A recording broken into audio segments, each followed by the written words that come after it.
আসসালামু আলাইকুম এভরিওয়ান, সবাই কেমন আছেন? আশা করি সবাই ভালো আছেন। আমিও ভালো আছি। আজকে আপনাদের সামনে নিয়ে আসলাম নতুন একটি রেসিপি, ফলের রেসিপি।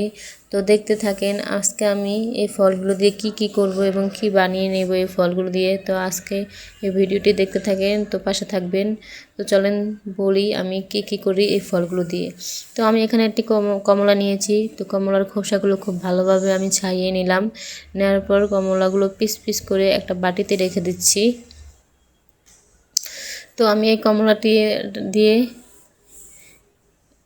এক এক এক কমলা দিয়ে আমি বানিয়ে নিব জুস। তো আমি কমলাগুলো বাটিতে নিয়ে নিলাম। এখন আমি এখানে নিয়ে নিয়েছি কিছু আপেল। তো দেখতে পাচ্ছেন আমি এখানে নিয়ে নিচ্ছি একটি আপেল। তো আপেলটি কাটতে গিয়ে হাত থেকে একটু ফসকে ছুটে গিয়েছে, তো সমস্যা নেই, আপেলটি আমি আবার গুছিয়ে নিলাম। তো আপেলটি এখন আমি কাটতেছি। আর আপেলের রঙটা দেখতে পাচ্ছেন কতটা সুন্দর এবং লোমনীয় একটা আপেল দেখতে। আর আপেলটি দেখতে খুবই চমৎকার এবং চকচকে আপেল। তো আপেলটি আমি বাজার থেকে কিনে আনছি। তো গাউসিয়া বাজার থেকে আপেলগুলো আমি কিনে নিয়ে আসছি। দেখেন আপেলগুলো কি তাজা।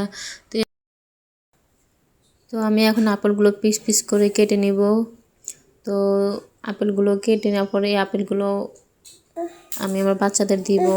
তো ওরা খুব পছন্দ করে আপেল।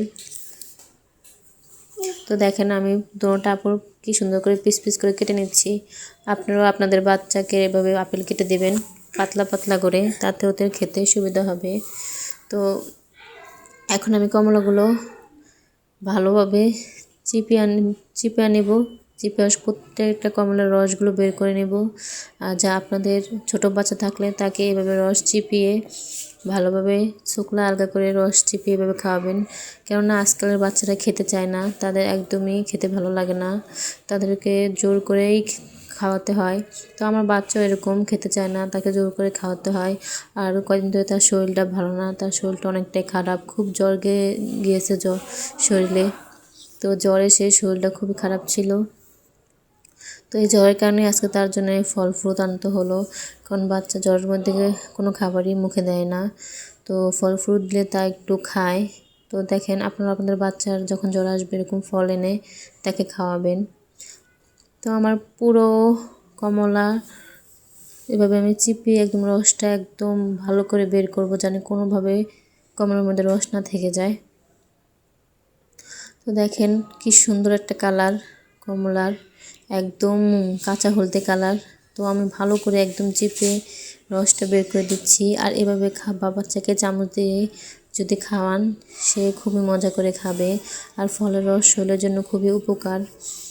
তো এখন আমার কমলাগুলো চিপা শেষ। তো এখন আমি যে আঙ্গুর ফলগুলো রেখেছি সেই আঙ্গুর ফলগুলো চিপিয়ে নেব। তো দেখেন তো আঙ্গুর ফলের কালার কতটা সুন্দর।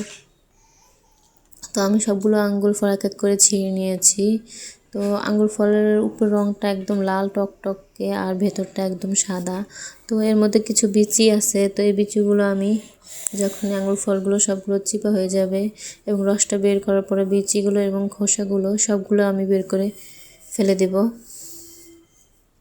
আর আমি আমার বাচ্চাকে এভাবে খাওয়াতে পছন্দ করি। অনেকে আছে ব্লেন্ডার করে খাওয়ায়, কিন্তু আমার সেভাবে ভালো লাগে না, তাই আমি হাতে ফিনিশ করে খাওয়াই। আপনারা চেষ্টা করবেন হাতে ফিনিশটাই খাওয়াতে, ব্লেন্ডার থেকে হাতে ফিনিশটা অনেকটা বেশি ভালো লাগে খেতে। যে কোনো জিনিস হাতেরটা খুবই মজা হয়। তো দেখতে থাকেন আমি কীভাবে আঙ্গুর ফলগুলো এক এক করে সবগুলো একদম নিমিষ করে রসটা বের করে ফেলি। তো ছোট বাচ্চাদের জন্য সব কিছু একটু আলাদাভাবে করতে হয়, কেননা না হলে ওদের খাওয়া। হাত দিয়ে ভালো করে চিপতেছি, যে আমার পায়ে রসটা নেওয়া হয়ে যাচ্ছে, শিকলাগুলো আঙ্গুর ফলের খোসাগুলো আলগা হয়ে যাচ্ছে, কারণ রসটা বের করার পর খোসাগুলো আলগা হয়ে যায়। আর যাদের সংসার অনেক বড়, তখন তারা সংসারে কাজ করতে করতে অনেক সময় বাচ্চার খেয়াল রাখতে পারে না, তাই তাদের সেসব আপুদের বলছে যতই সংসারটা বড় হোক, যতই কাজকর্ম বেশি থাকুক, বাচ্চার খেয়াল রাখবেন। তো আমার ভিডিওটা কেমন হয়েছে দেখেন। তো আমার দোনোটা ফলের রস নেওয়া শেষ। তো এখন আমি চামচ দিয়ে দেখাবো যে কতটা সুন্দর আর কীভাবে কতটা ঘন বা কীরকম। তো দেখতে আছেন চামচ দিয়ে দেখাচ্ছি। তো আমার ভিডিও যদি ভালো লাগে শেয়ার করে দেবেন, কমেন্ট করে দেবেন। সবাই ভালো থাকবেন, সবাই ভালো থাকবেন। আল্লাহ হাফেজ।